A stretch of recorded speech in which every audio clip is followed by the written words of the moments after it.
everyone, and welcome to Arts Alive. As you can see, we're celebrating St. Patty's Day. Ashley Okino, who is the relatively new director of the New Bedford Art Museum, has a little touch of green on too. So I got the memo. Right, yes. We thought we'd get in the mood for St. Patrick's Day, the mood of March, and we'll have a nice Irish dance group coming up right after our segment. So we're going to talk to Ashley about a wonderful event that's coming up. Pete Souza, who is the official photographer for the Obama White House, they all have their own official photographer, has written a book. Actually, he's created a book, is probably a better way to put it, on the Obama years.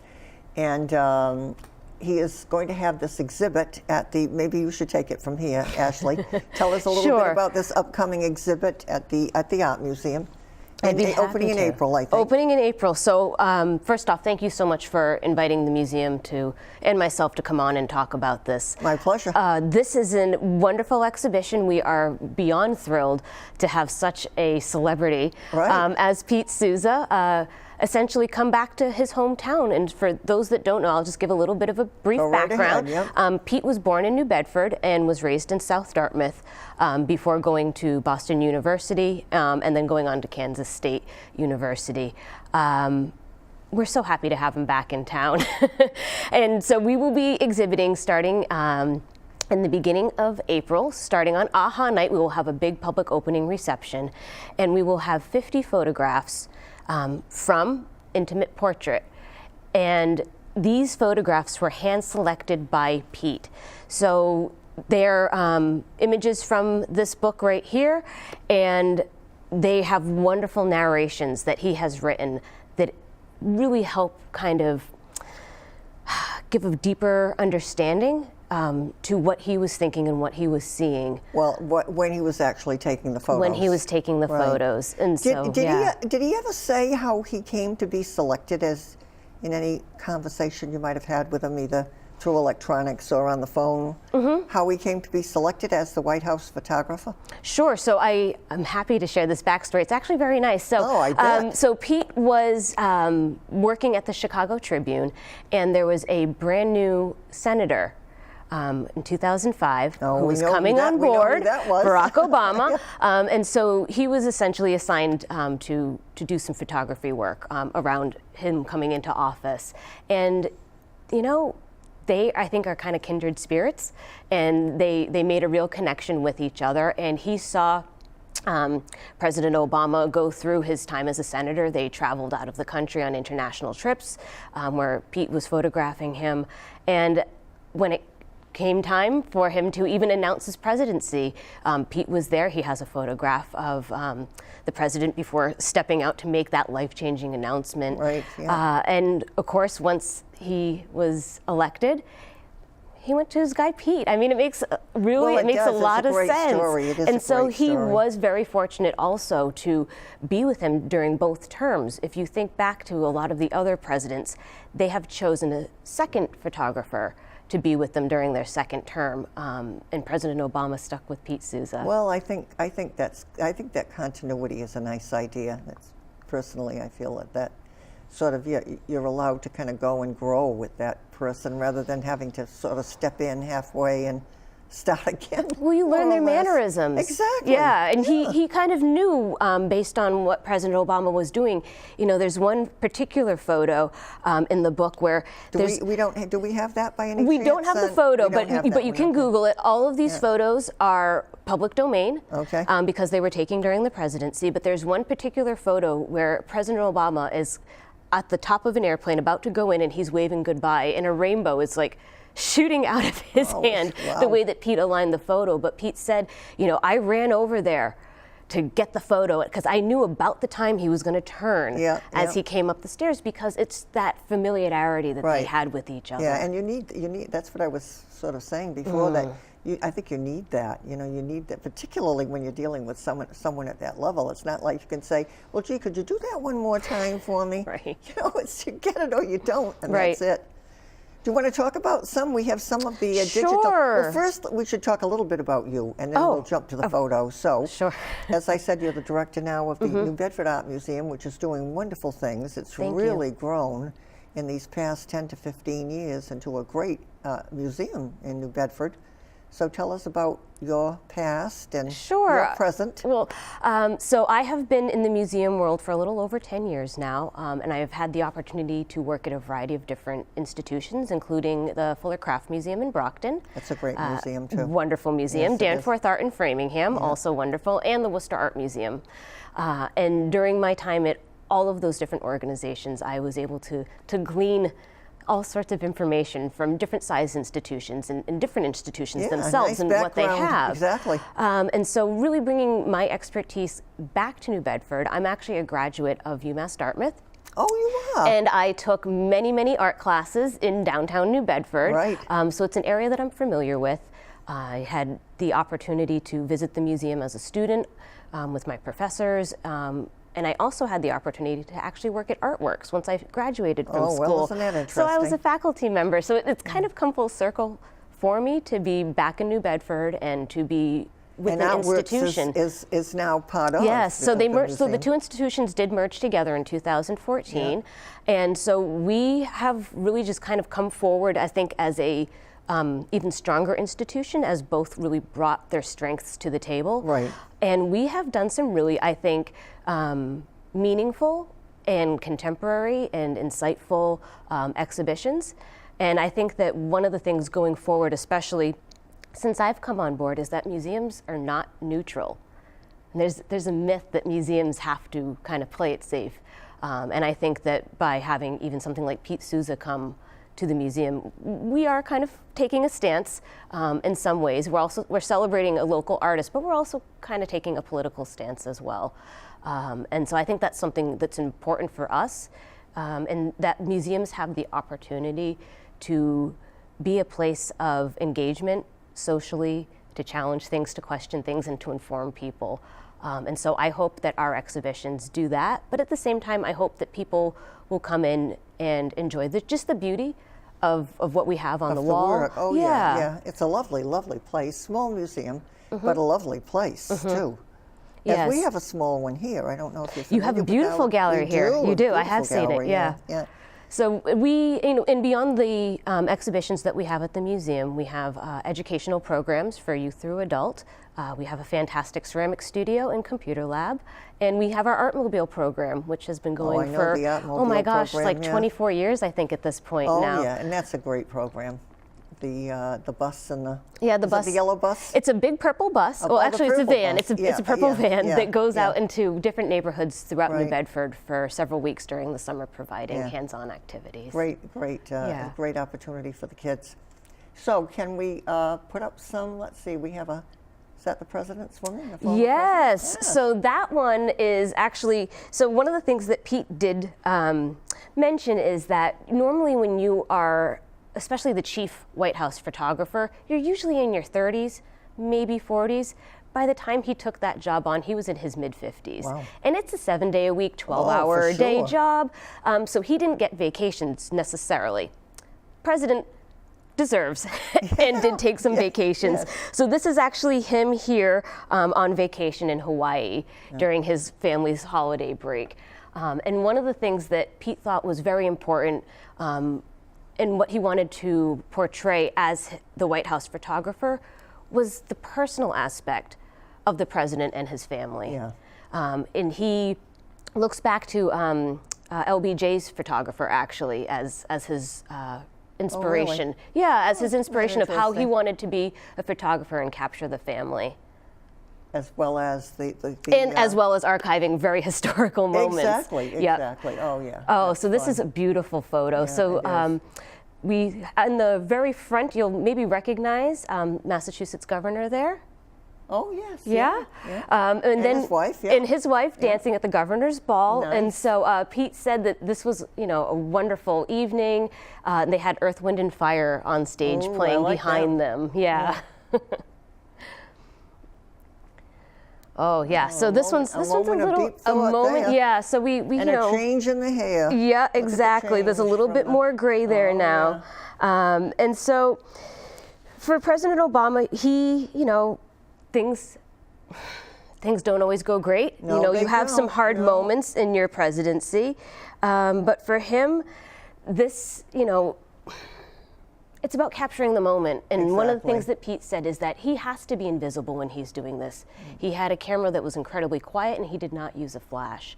And so you're able to capture things where you're essentially, you're invisible in the room. Oh, yeah. Oh, and this is another great moment. And so this is the bus that Rosa Parks was on. I was going to say, it's at the Henry Ford Museum in Michigan. Is it? Yeah. And so this is a moment where Pete said, just for a split second, he turned and looked out the window. But to capture that split second, it gives you this really, really powerful, thoughtful, very poignant. Image. Yeah. Moment of history. Exactly. Exactly. Oh, I love this one. And no, I this love photo. People say a lot of Pete's photos are iconic, and I think this is definitely one of them. I agree with you. And so this photo here, this is a little boy. He was 4 years old at the time, Jacob Philadelphia, and so he was there. His father worked in some level of government, and so the president would actually encourage people to bring their families by and bring their children by, which is very, oh my gosh, it's heartwarming to me, I think. Oh, it is. It's wonderful. And so Jacob said to President Obama in a very soft voice, "My friends tell me that my hair looks just like yours."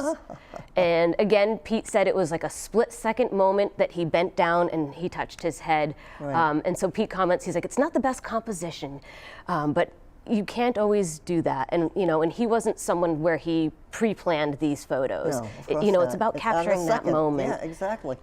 Oh, I think it's a great photo. Yeah. And And again here, great. so this is the Martin Luther King Jr. Memorial before it opened, and it was actually 2 years after this photo that President Obama did the dedication for it. Really? But again, it's capturing that such unique moment in time, and especially for two African American men to make such a mark in history. And you wonder, you know, I always look at a photo like that when somebody is in such plain dress as he is there, and I wonder to myself, how many people did he walk among who didn't even know who he was for that minute, you know, because he's totally out of anything that would attract any attention to him. Right, exactly. Oh, those are great. Yeah, I mean, those are just a sample of some, but we will have 50 photographs hand-selected by Pete, and they each tell a story about his time. And so, I mean, again, we're thrilled. Well, I should think you would be, to really. have him. Yes, and so the museum will have additional programming in conjunction with the exhibition, which will run from April 11th I was going to ask if you could to give us June those dates. 16th. Okay, so it's 2 months. Yeah, about 2.5 months. Great. And so during that time, we will. We are fortunate that we will actually have a few signed copies of the book Intimate Portrait. Nice. And during a couple of different events, the museum will be having a silent auction to hopefully for those signed books. Yeah. Nice. Yeah. And the hours at the museum again are? Sure. So we're open from 12 to 5 Wednesday through Sunday, and we're open late on Thursday evenings until 9 p.m. Until 9. Okay. So Wednesday through Sunday would be the times. Yep. And this will start April 12th? April 11th. April 11th. AHA night, yeah. So we'll have, it's going to, oh my gosh, it's going to be a busy night at the museum. But again, we're just so happy to kind of have it's a very homecoming special night. for Pete. Exactly. A very, very special night and a very special time. And of course, he's a descendant. We were talking about you and your Italian, heritage, Irish, Norwegian heritage, and my French-Irish heritage.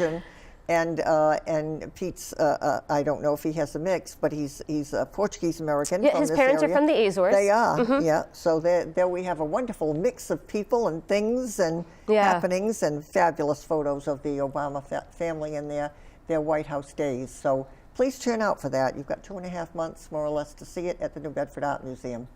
And we thank you so much for coming in. My pleasure. It was great. A real pleasure to have you here. Thank you. And best of luck in the job. Thank you. We'll be right back.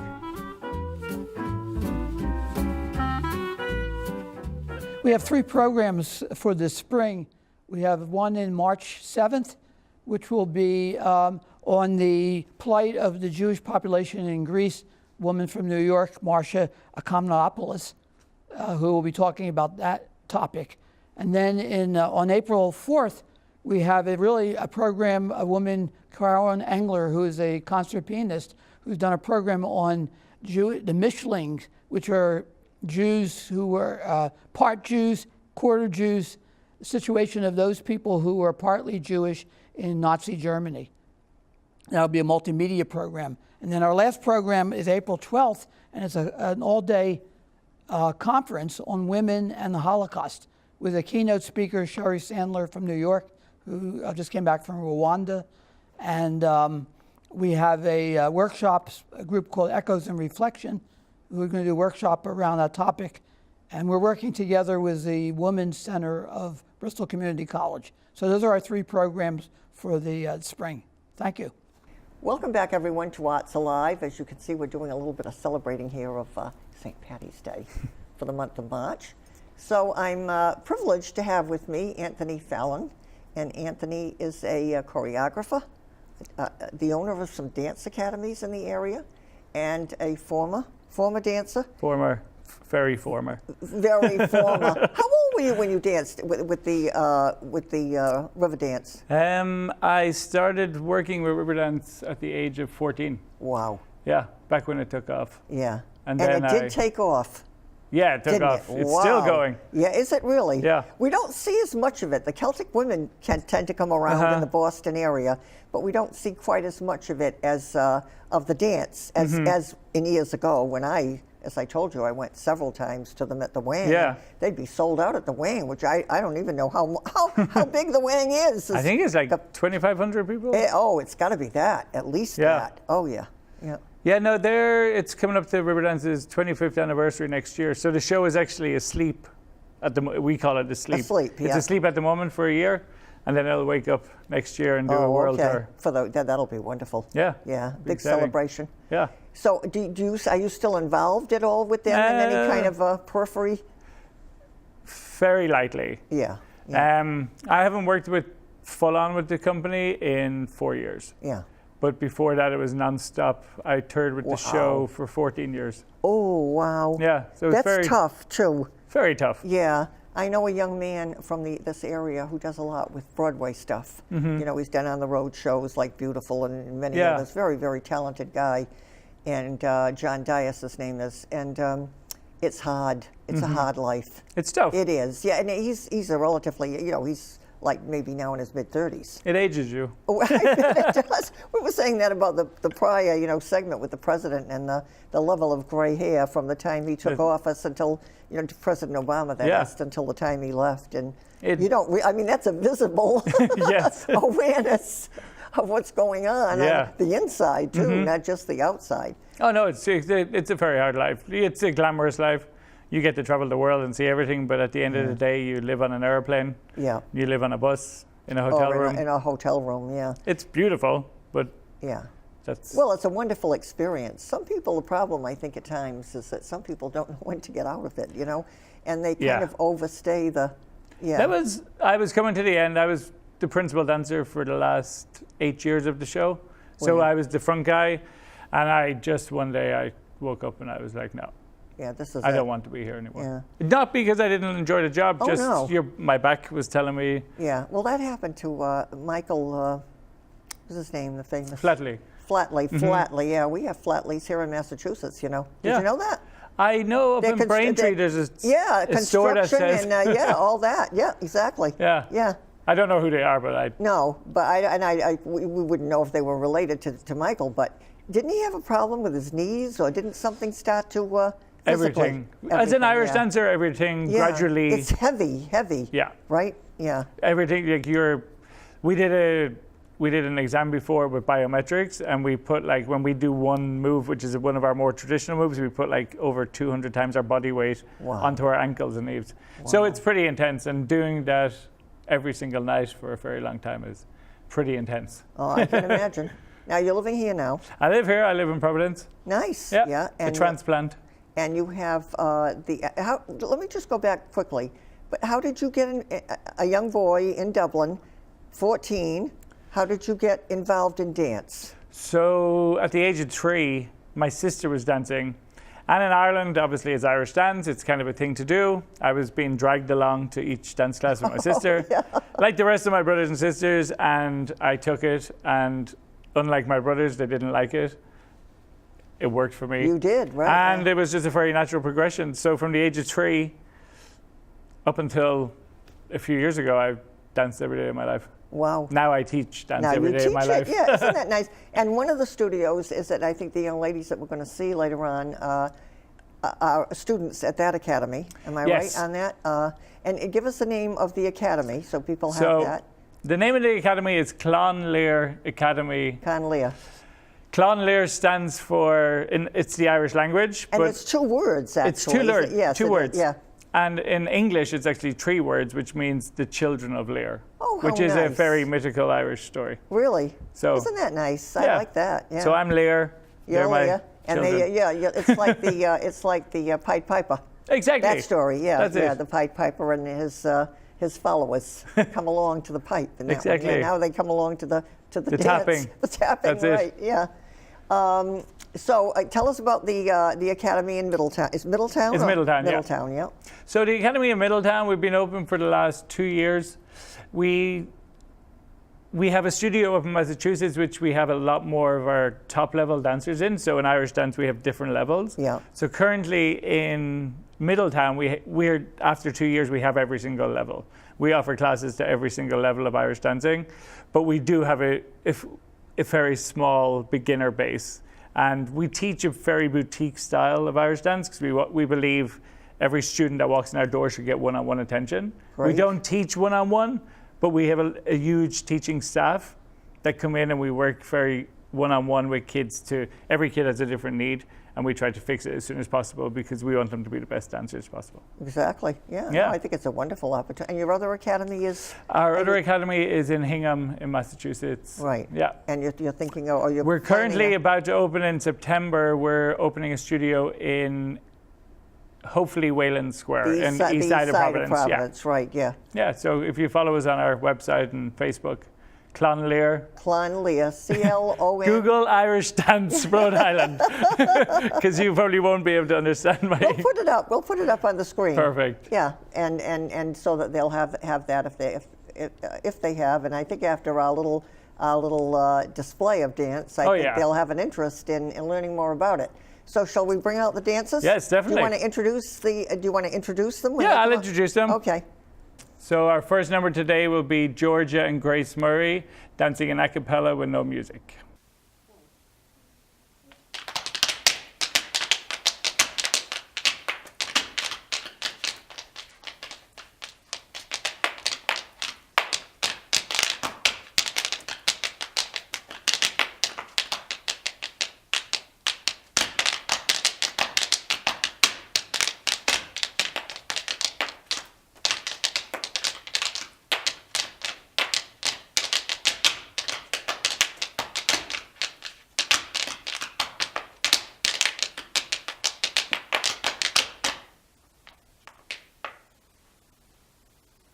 Our second number today will be our Seaward twins from Portsmouth, Rhode Island.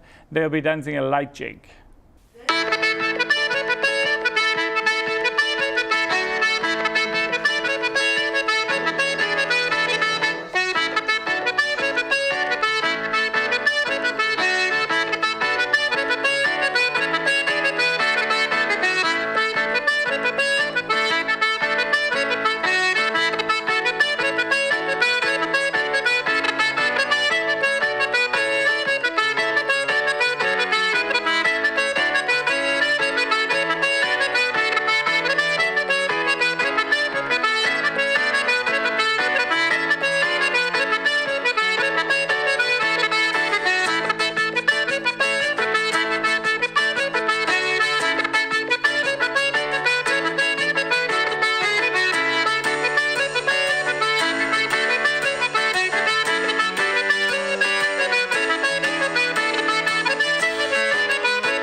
And our third number today will be by 3 of our senior dancers dancing a heavy jig.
So thanks everyone for joining us today, and a big thank you to our Irish step dancers and to their leader, Anthony Fallon. And we're going to wish everyone a happy St. Patrick's Day.